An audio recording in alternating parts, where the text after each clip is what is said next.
La palabra en la niebla. Conversaciones sobre cultura literaria. Muy buenos días, estamos en una emisión más de La palabra en la niebla, conversaciones de cultura literaria. Estamos hoy con el doctor Ángel Fernández, que estudió la licenciatura en Letras Españolas en la UB y el doctorado en Historia y Estudios Regionales, también aquí en la Universidad Veracruzana. Vamos a platicar con él de sus intereses literarios que se enfocan hacia la poesía. Entonces, la primera pregunta para nuestro invitado de hoy es que nos explicara un poco su línea de investigación, hacia dónde están dirigidos sus intereses, cuáles son las lecturas que está realizando en este momento y qué está preparando en sus investigaciones. Muy bien, muchas gracias por la invitación. Yo trabajo literatura mexicana del siglo XIX y particularmente la poesía del siglo XIX. ¿Por qué estudio la poesía mexicana del siglo XIX? Pues porque creo que es muy importante fijar las ediciones de nuestros poetas, la mayoría de los cuales no se ha hecho hasta la fecha. Entonces yo trato de rescatar algunas voces y de hacer algunas ediciones críticas mientras se pueda, mientras se tengan los materiales. Casi no hay manuscritos, por lo tanto no podemos hablar en sentido estricto de ediciones críticas, pero sí ediciones filológicamente cuidadas, y entonces pues a eso me dedico, a rescatar y a hacer ediciones de poetas del siglo XIX. Muy bien. Nuestro programa va dirigido al público en general y muchas veces no hay una noción clara de qué es una edición crítica. ¿Nos podría contar cómo se hacen, cuáles serían las características de este tipo de ediciones? Como todos sabemos, los poetas mexicanos del siglo XIX publicaban pocos libros. Gran parte de su obra estaba pues publicada, sí se conocía, estaba publicada en periódicos, muchos de los cuales tenían una duración muy breve, morían a los pocos números, desaparecían por cuestiones políticas, pues, por cuestiones económicas, por diversos conceptos, y entonces iba quedando dispersa la obra de los autores, no solo de los poetas, también de los narradores, de los cronistas, de los novelistas, de los que publicaban novelas de folletín, etc. Entonces, una edición, digamos, normal es la que simplemente recupera un grupo de textos y los divulga. Puede ser con un prólogo o sin prólogo. Una edición crítica, en cambio, revisa la edición de todas las variantes posibles de los textos, propone cuál es la lección de cada texto, fija el cuerpo de variantes de cada texto, agrupa los textos, escribe un estudio introductorio, propone una bibliografía y hace un aparato de variantes y notas. La diferencia entre una edición normal es que los textos se ponen uno a continuación de otro, y en una edición crítica siempre van precedidos de un estudio amplio y de aparatos, sobre todo de variantes y notas. Esa sería a grandes rasgos la diferencia. Ahora, ¿qué es una edición crítica y por qué no podemos hablar en sentido estricto de ediciones críticas? Si tuviéramos a mano los manuscritos del autor, las distintas variantes del autor, entonces sí podemos hacer un cuerpo de rastreo y entonces sí fijar una versión definitiva con base en el manuscrito autógrafo del poeta. Pero eso casi nunca ocurre en nuestra literatura. Hay muy pocos manuscritos que llegaron hasta nosotros, precisamente por la razón de que no había máquinas de escribir, y entonces el poeta entregaba el manuscrito a las redacciones y ahí se iba perdiendo, Entonces, pues, no tenemos manuscritos tan a la mano, digamos. Entonces, pues, se usa un códice óptimo, un código óptimo, que es, pues, el que sabemos que el autor propuso como versión definitiva, o si no, de las 3 o 4 o 5, 20 o 30 variantes, las que encontremos en la prensa, vemos cuál es, digamos, la versión actualizada y, digamos, la que posiblemente sea la más perfecta, ¿no? Es una apuesta, indudablemente, ¿no? Hay que entrarle con mucha delicadeza y con mucho detenimiento para fijar una versión definitiva. Muy bien, es un trabajo muy arduo, de mucho detalle, de búsqueda en archivos, en periódicos. ¿Cómo vive este tipo de trabajo, de estar buscando en las minucias, en los archivos más perdidos? ¿Cómo hace para realizar este tipo de trabajo? Pues llenándome de polvo, embarrándome de ácaros, ¿no? Contaminándome. Pues a donde hay que ir. A donde aparece el documento, pues ahí hay que estar. Normalmente en la Hemeroteca Nacional de México, en la Hemeroteca Nacional Digital, en las colecciones particulares, en distintos fondos. Ahí digamos que es muy minucioso, muy tardado y muy, difícil muchas veces de rastrear y de tener todos los materiales. Te voy a poner un ejemplo. Sí, por favor. Relativamente reciente. Hay una poeta nacida en Tlacotalpan en 1860 que se llama Josefa Murillo. Murió a los 39 o 40 años de edad. Solo publicó sus poemas en la prensa y dejó sus manuscritos. De ese corpus que yo más o menos calculo en 60 poemas, han llegado a nosotros 4 manuscritos. Se han ido perdiendo a lo largo de siglo y pico de distancia entre la muerte de la autora y el rastreo que se hace ahora en el siglo XXI. ¿Quiénes fueron los editores de Josefa Murillo? Pues el primero, Cayetano Rodríguez Beltrán, que tuvo en su mano los manuscritos que después se desperdigaron.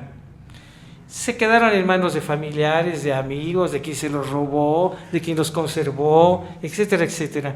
No llegaron a nosotros. Algún familiar tiene por ahí un poema, bueno, o tuvo, porque ya ese familiar pues ya seguramente está muerto, ¿no? Entonces, ¿cuál es la versión buena para empezar a fijar un texto de la compilación y el cotejo con las variantes que aparecen ciertamente en los periódicos? Pues primero la edición de Cayetano Rodríguez Beltrán de 1899. Después hubo otras ediciones, hizo una Pasquel en 1961, hizo otro María Teresa Dehesa y Gómez Farías en 1970, después hubo una compilación en Valencia, una antología que publicó un señor de apellido Moreno, que era músico y que musicalizó algunas de las canciones de Josefa Murillo y se atrevió a pagar una edición que se llama La Alondra del Papaloapan. En fin, han llegado a nosotros las ediciones también de Humberto Aguirre Tinoco, 64 poemas y una prosa, y después poesía y prosa, ¿verdad? Ya le quitó el número de 64 porque se dio cuenta que le había adjudicado a la autora 3 poemas que no eran suyos. Bueno, 2 él y uno más María Teresa Dehesa y Gómez Farías.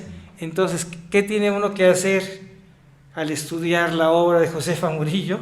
Primero, ver si efectivamente los poemas son de ella.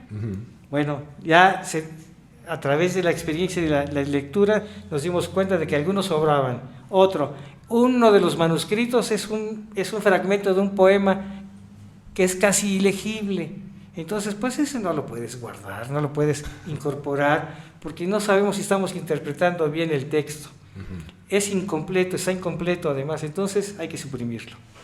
Pero lo notable de todo esto es que ninguno de los editores, ni Rodríguez Beltrán, ni Pasquel, ni Dehesa y Gómez Farías, ni Georgina Trigos, ni Humberto Aguirre Tinoco, revisaron las versiones que están impresas y publicadas en el Correo de Sotavento de Tlacotalpan, de donde era oriunda la mismísima autora.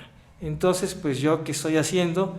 Buscando las versiones que están en el Correo de Sotavento, comparándolas con la edición que yo supongo es la más seria, que es la de Rodríguez Beltrán, y después corrigiendo todas las ocurrencias, las hipótesis, las ficciones de los demás editores. Estoy limpiando esa obra y para fijarla. A eso me dedico, a tratar de buscar la versión definitiva en última instancia. Lo curioso es que a ningún autor, a ningún editor de la obra de Josefa Murillo se le ocurrió buscar en el periódico de su pueblo. Que parece una obviedad, ¿no? Que parece una obviedad y yo, pues, a mí se me ocurrió. Claro. Ahora, no es fácil encontrar el correo de Sotavento, pero si lo encontré, no os digo dónde. Hasta que no esté Secreto lista la profesional. edición. No, está en un archivo, se puede consultar. Muy Está bien. microfilmado. No todo, por desgracia, pero sí la época en la que se publicaron los manuscritos de Josefa. Eso es lo importante. ¿Cómo determina el valor de un poeta y decir, tengo que rescatarlo, tengo que hacer una edición crítica? ¿Cuáles son los criterios para darle valor a estos poetas y decir, este no lo vamos a rescatar, que se pierda en el olvido, o todos hay que rescatarlos? ¿Cuáles son ahí el balance? Esa es una pregunta difícil de responder, pero daré mi hipótesis. Sí, gracias. ¿Por qué se escoge uno y no se escoge otro? Pues por muchas razones. Primero porque con una simple lectura se puede ver la importancia del texto. Segundo, ¿por qué se desecha un autor y se escoge otro? Pues tiene mucho que ver con las preferencias, ¿no? Hay colegas que se van por los de las ligas mayores, ¿no? Hacen ediciones de los poetas grandes, ¿no?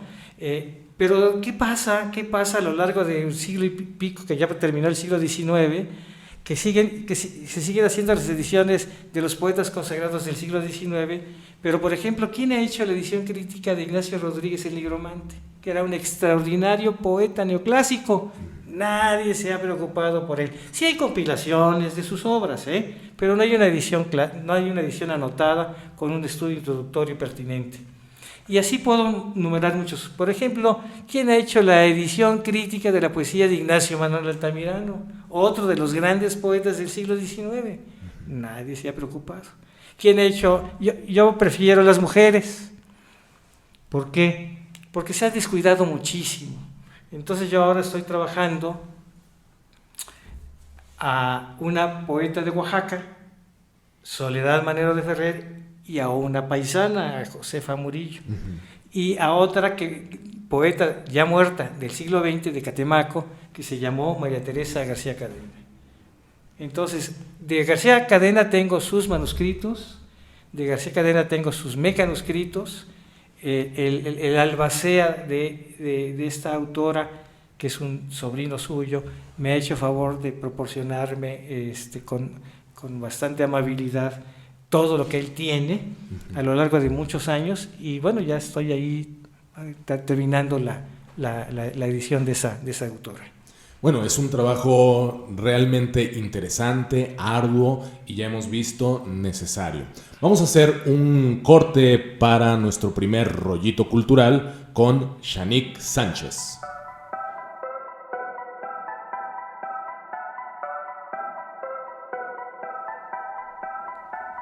A Carlos de Sigüenza y Góngora le tocó vivir una serie de eventos no tan afortunados que no solo lo marcaron a él, sino también a toda una sociedad y a una época.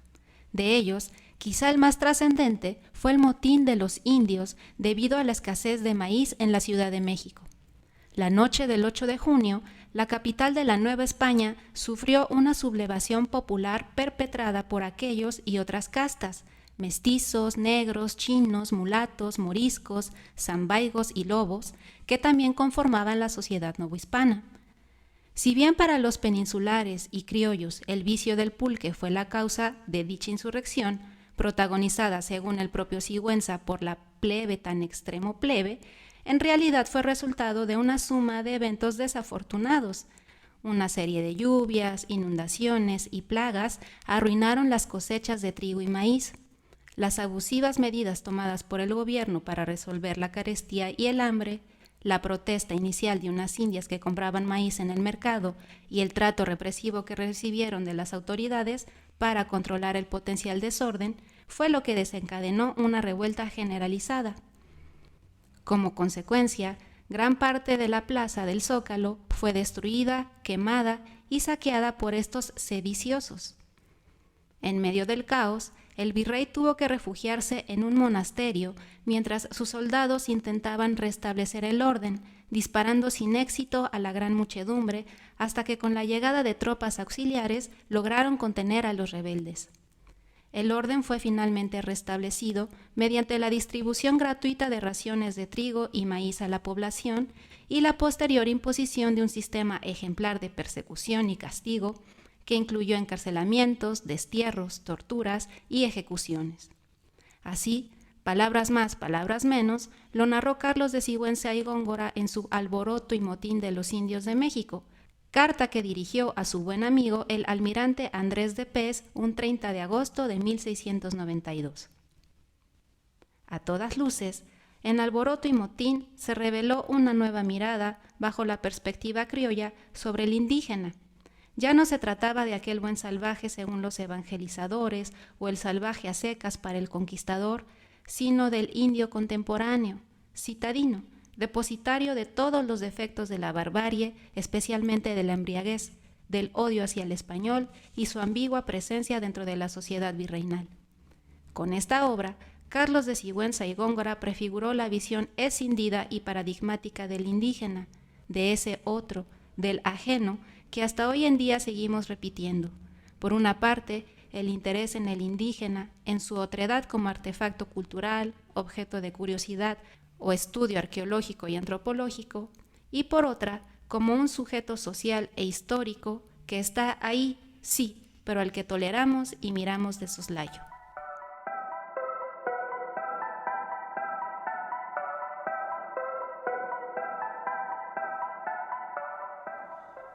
Seguimos platicando de poesía, de ediciones críticas, poesía del siglo XIX con el doctor Ángel Fernández. Muchas gracias por estar aquí.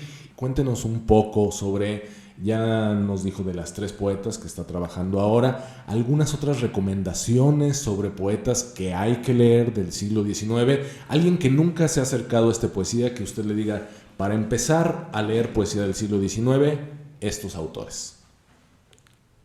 La pregunta es pertinente. Hace muchos años el maestro Carlos Valdés, en una conferencia, dijo que los poetas del 19 ya estaban publicados, que ya para qué le buscábamos, ¿no? ¿Para qué le buscábamos 4 pies al gato, ¿no? Si ya estaban. Y dije, bueno, maestro, acabo de poner ejemplos, ¿no? Hay poetas que fueron muy famosos y que no los conocemos. Por ejemplo, a mí siempre me llamó la atención, desde que yo comencé a estudiar a los poetas mexicanos, la obra de Marcos Arronis. Fue alguien que se atrevió a decir que había nacido en Orizaba. Ahí fui a buscar a la parroquia su fe de bautizo, nunca apareció. Claro, no nació en Orizaba, nació, no digo dónde, no, sí, nació en San Miguel Allende, Guanajuato.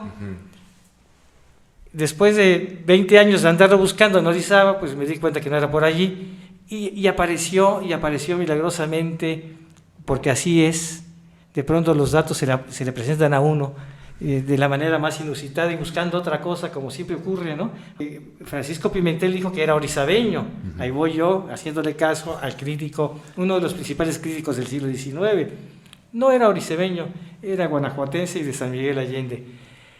¿Por qué me interesa Marcos Arronis? Por muchos motivos. Porque es un poeta romántico desconocido, porque es un poeta que murió joven. Nadie sabe la fecha de su muerte. Sí apareció su cuerpo inerte en el camino, lo asaltaron y lo asesinaron en diciembre de 1858. Nadie sabía cuándo ni dónde había nacido. Ya sabemos que nació en 1826 y en San Miguel Allende, gracias a que de pura casualidad apareció el dato por allí y ya lo empecé a rastrear y ya encontré su fe de bautizo. ¿Por qué me interesa Marcos Arronis?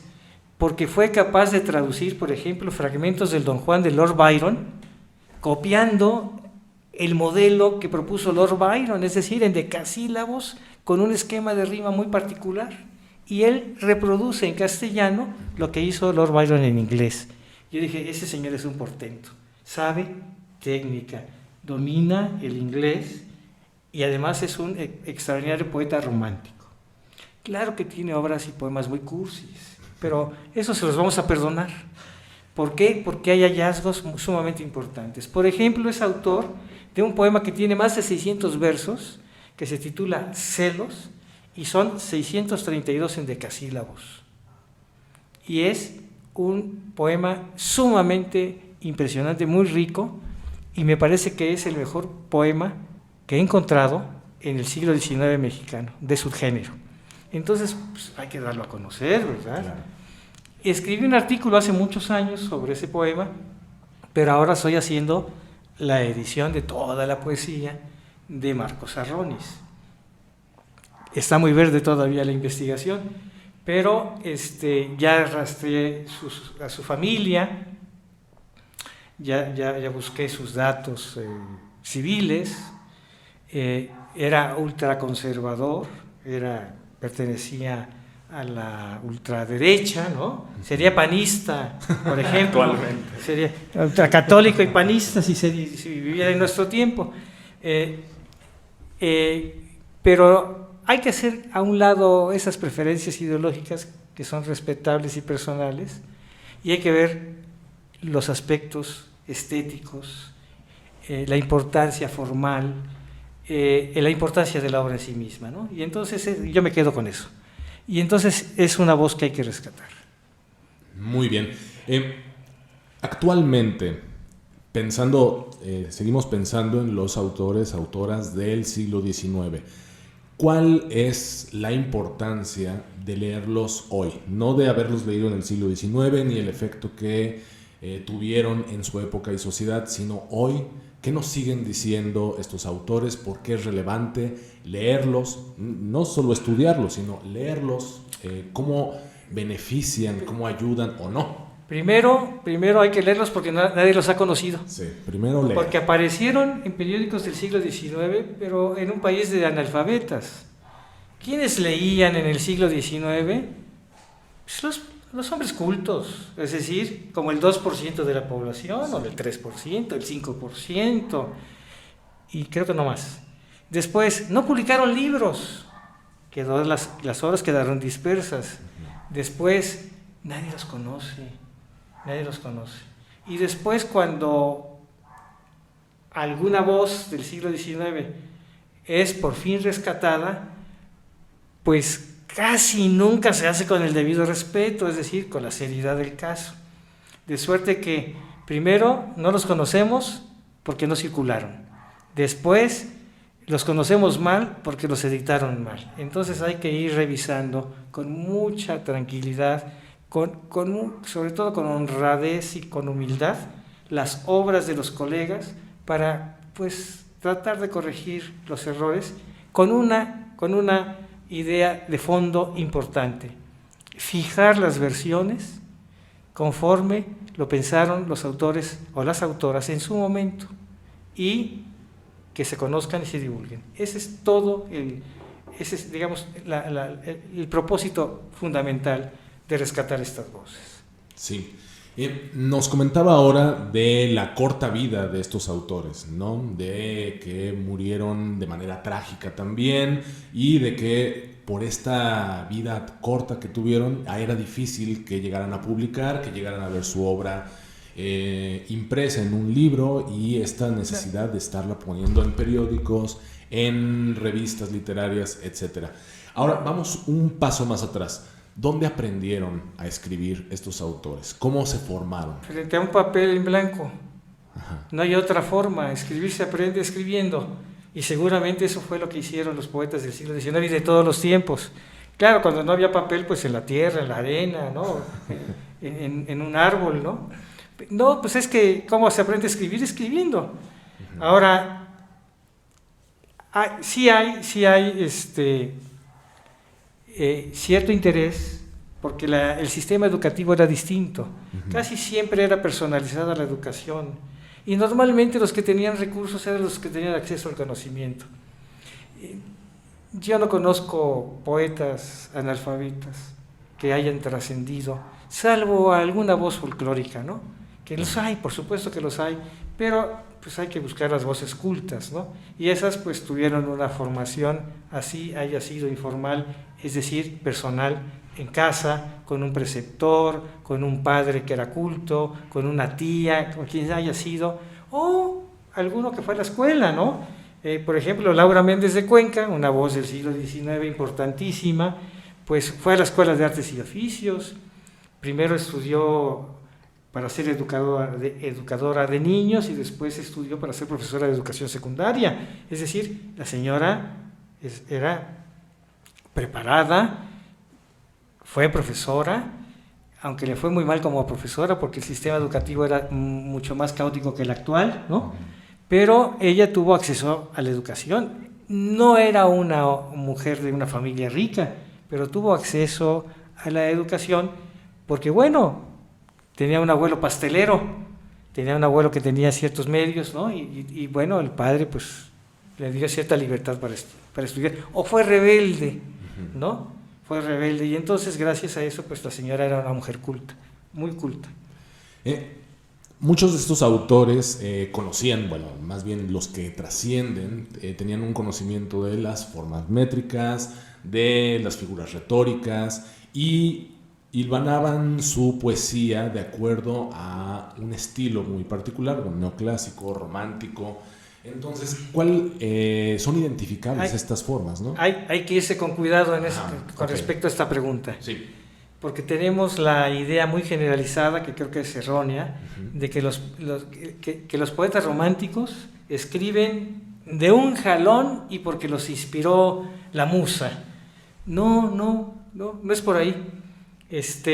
Ahora, ¿cómo es nuestro romanticismo? Pues quién sabe, porque es tan variado, pero por ejemplo, gran parte de los grandes poetas, desconocidos o no, pero grandes poetas finalmente, cultivan las formas estéticamente hablando y hacen un modelo neoclásico con un tema romántico. Entonces hay que hablar de eclecticismos y hay que hablar con mucha tranquilidad de los ejemplos en particular, ¿no? Porque sí hay una técnica muy depurada, pero normalmente esa técnica va siempre hacia lo neoclásico y, sin embargo, al manifestar su forma de ser, su forma de sentir, pues expresan un tema romántico. Entonces, temas románticos en moldes neoclásicos. Entonces, hay que ir con cuidado y hay que buscar los ejemplos y hay que analizar ejemplo por ejemplo. Sí. No es de blanco y negro. Claro, no. Es un mundo demasiado complejo. Vamos a hacer otro corte para ir a nuestro segundo rollito cultural con Raúl Osorio.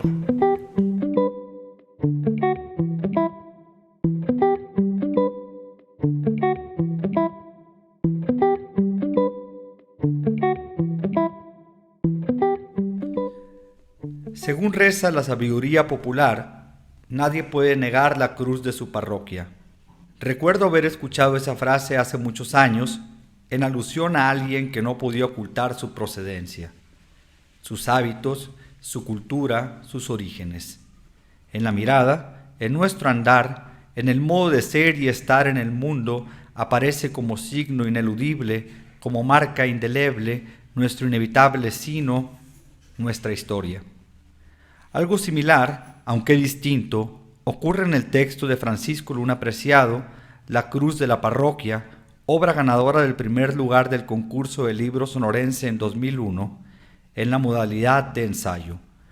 Francisco Luna discurre sobre los entramados y los relatos que han configurado la idiosincrasia sonorense. La herencia apache, las distintas etnias, los ambiguos sujetos fronterizos, los sonorenses modernos, los emergentes tipos sociales, urbanos y pueblerinos. La pluma de Francisco Luna, cargada con fuertes tintes poéticos, entiende que la historia no puede ni debe reducirse a la contemplación y comentario de los hechos. Es preciso imaginarlos, interpretarlos, versificarlos y posteriormente cantarlos. Ir en busca de ellos más allá de los aquilosados archivos. La historia, su movimiento y vitalidad está en la calle, en los mitos, en las narraciones populares, en los corridos y las canciones, en la gastronomía, en el desorden de las ciudades. Quizá por esto, por la naturaleza de nuestra historia regional, tan ecléctica, tan moderna y arcaica, el devenir de los hechos se trame desafiando las fronteras de los géneros literarios y los géneros discursivos. Por eso, Supongo, el humor y cierta irreverencia académica forman parte de este texto, porque el barrio y su realidad juegan su parte, porque con la referencia académica también se discute, porque la historia, tanto la regional como la literaria, va dejando ciertos huecos por donde se filtran las carcajadas de sus actores principales, el pueblo y su jerga. No espere encontrar en la cruz de la parroquia una verdad ceremoniosa y monacal, una verdad referenciada y vinculada a las instituciones. No la hay.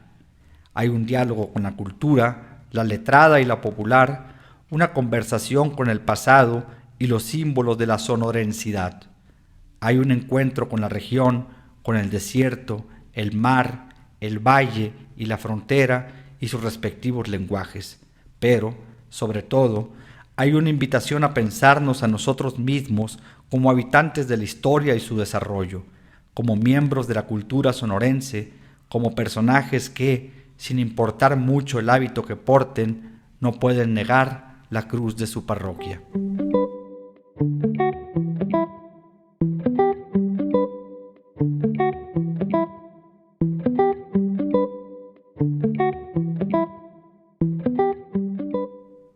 Regresamos a La Palabra en la Niebla, conversaciones sobre cultura literaria. Seguimos platicando de poesía del siglo XIX con el doctor Ángel Fernández. A mí siempre me surge una pregunta cuando pienso en la poesía, que es esta diferencia entre lo lírico y lo épico o lo narrativo. En el siglo XIX tengo una noción de que estas dos variantes estaban en boga. Más o menos nos podría platicar un poco de esta diferencia. La poesía épica no se cultivó prácticamente entre nosotros. Sí hay poesía civil, sí hay poesía de compromiso ideológico, desde luego. Pero, pues, si atendemos a la definición clásica de la poesía épica, pues propiamente no fueron poetas épicos, ¿sí? Algunos se atrevió por ahí a escribir algún poema épico, pero no es el caso. Más bien, sí hay el reflejo de una idiosincrasia, de una ideología o de un compromiso político determinado, más que nada, ¿no? Y pues la poesía lírica pues es la expresión individual de cada uno, claro. Entonces, casi no hay expresiones, digamos, propiamente épicas. Repito, sí hay poesía social, sí hay poesía política, sí hay poesía ideológica. En menor número, pero sí la hay. Por supuesto que la hay. Y sobre la poesía lírica, para nuestro público, una explicación, definición, cómo entender la poesía lírica. Es muy sencilla. Sí. La poesía lírica es muy sencilla. La que te emociona, la que te marca de alguna manera, la que te identifica con una parte de tu vida, pues esa es la poesía lírica, ¿no? La que transmite el sentimiento, la que de alguna manera establece un nexo con el lector, ¿no? Voy a poner un ejemplo. Sí. Hay un poeta absolutamente romántico y conservador como fue Manuel Díaz Mirón, el padre del gran poeta Salvador Díaz Mirón. Y él, que tuvo una participación en la vida pública, fue inclusive gobernador militar y gobernador político del estado de Veracruz, de repente, después de la invasión americana, escribe un poema que se titula Orizaba y empieza como una especie de purga, una especie de desahogo sobre el conflicto con los norteamericanos. Y entonces, si uno lee con detenimiento ese poema, uno ve que hay un gran compromiso de carácter ideológico, hay un gran dolor sobre la tragedia mexicana, y eso lo transmite de una manera muy eficaz a través de los moldes neoclásicos. Entonces, ¿cómo puede conmovernos un modelo neoclásico? Pues ahí está, donde combina precisamente el sentimiento con la técnica de la transmisión a través de las formas cultas. Sí, entonces la técnica y la emoción van ligadas en un poema, no es como dos cosas que van aparte, como esta idea muy establecida de que... Poeta que no transmite emoción no es poeta. Sí. Entonces, el que transmite, hay que ver cómo lo transmite. Y puede ser un poeta muy depurado en cuanto a técnica, o puede ser un poeta muy sencillo y limitado por su mecanismo y capacidad de recursos técnicos, y sin embargo puede transmitir de manera eficaz, ¿no? Pienso, por ejemplo, en los poetas, Antonio Plaza, un poeta muy poco estudiado, ¿verdad?, que tuvo una formación pues muy limitada y sin embargo su poesía se transmite bien.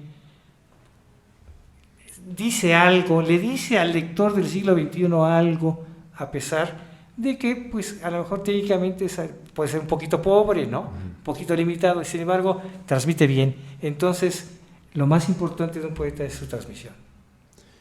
Bien, hablemos ahora un poco sobre el español del siglo XIX y el español del siglo XXI, porque muchas veces me he encontrado con esta idea de yo no lo entiendo, porque ya no es el español que yo hablo, ya no entiendo ese lenguaje, ya no entiendo esas formas, me aburro. ¿Cómo salir de esa idea o cómo darle la vuelta? Pues no hay que tenerle miedo para empezar, ¿no? El lenguaje es un ser vivo, es una entidad viva, va cambiando, va evolucionando, evoluciona con nosotros. Y hay registros léxicos usados en 1840 que hoy nos parecen una rareza y no sabemos ni siquiera qué significa eso. Pero bueno, al que le gusta la poesía soporta eso y busca. Y luego el léxico va cambiando y va cambiando inclusive de definición, ¿no? Por ejemplo, la academia acaba de autorizar googlear, ¿no? ¿Qué significará googlear para un escritor de 1840? Pues una locura, ¿no? Googlear.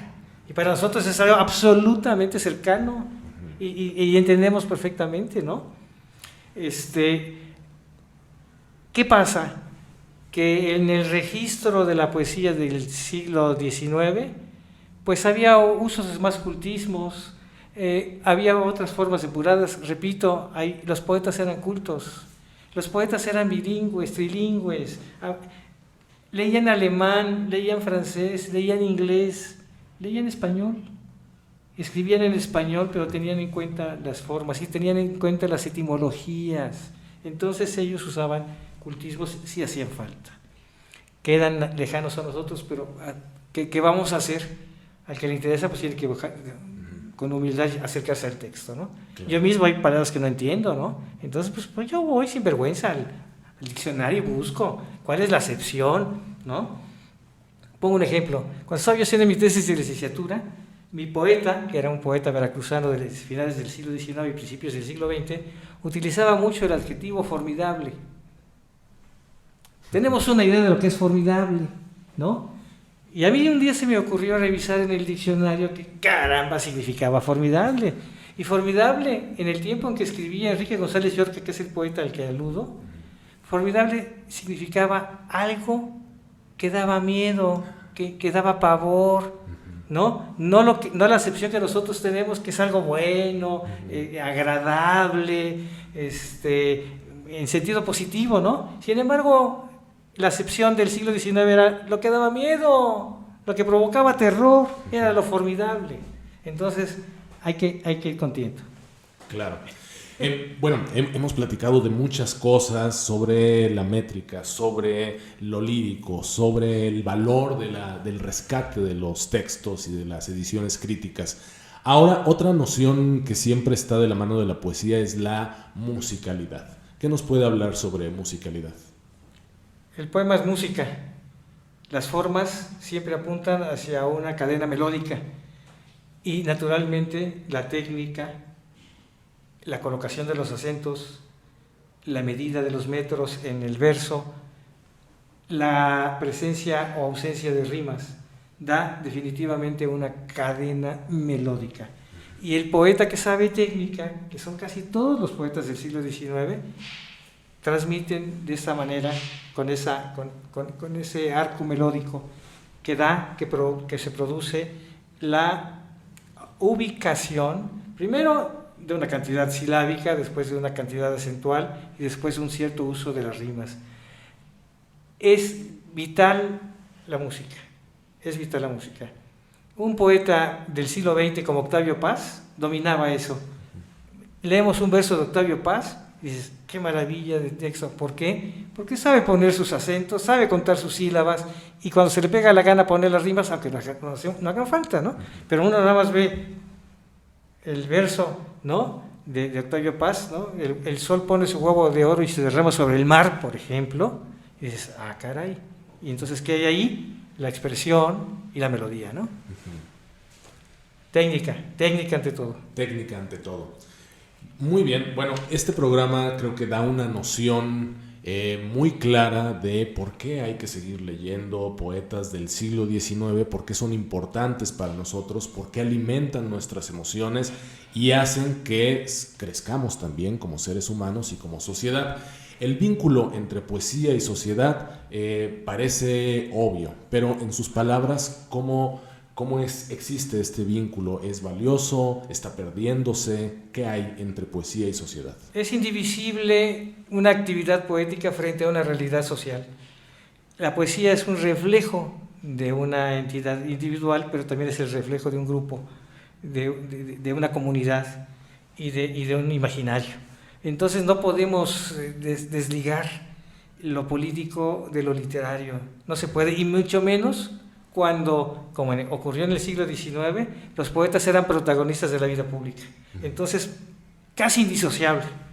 Y hasta los más tradicionalistas y conservadores tenían una posición frente a la realidad. Y eso es inevitable, y así es la característica de los seres humanos, ¿no? Sí. Muy bien. Bueno, pues tenemos que ir terminando este programa bastante interesante. Parece que se nos va el tiempo volando siempre que hablamos de estos temas que apasionan. ¿Algo para cerrar? ¿Alguna recomendación final, palabras finales para terminar nuestro programa? Bueno, que los lectores se acerquen a los textos, que no tengan miedo. Si no los entienden, vuélvanlos a leer. Y si no los entienden, vuélvanlos a leer. Y si no los entienden, vuélvanlos a leer.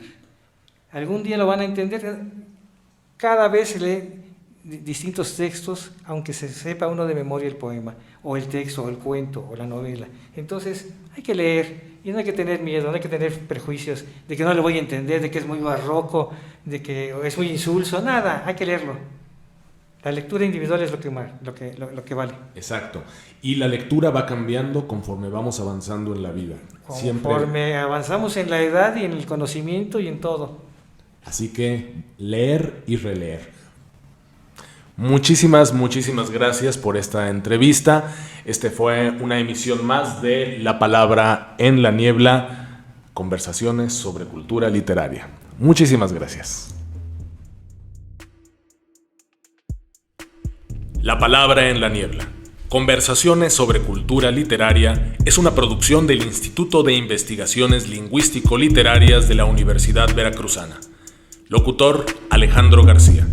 Rollitos culturales, Edgar Rodríguez, Alejandro Solano, Raúl Osorio, Shanik Sánchez, Alfredo Loera y Kenia Cervantes. Controles y apoyo técnico, Manuel Escobar. Enlace y divulgación, Soledad Colorado. Edición, Naomi Tanamachi. Producción y dirección, Alejandro Solano.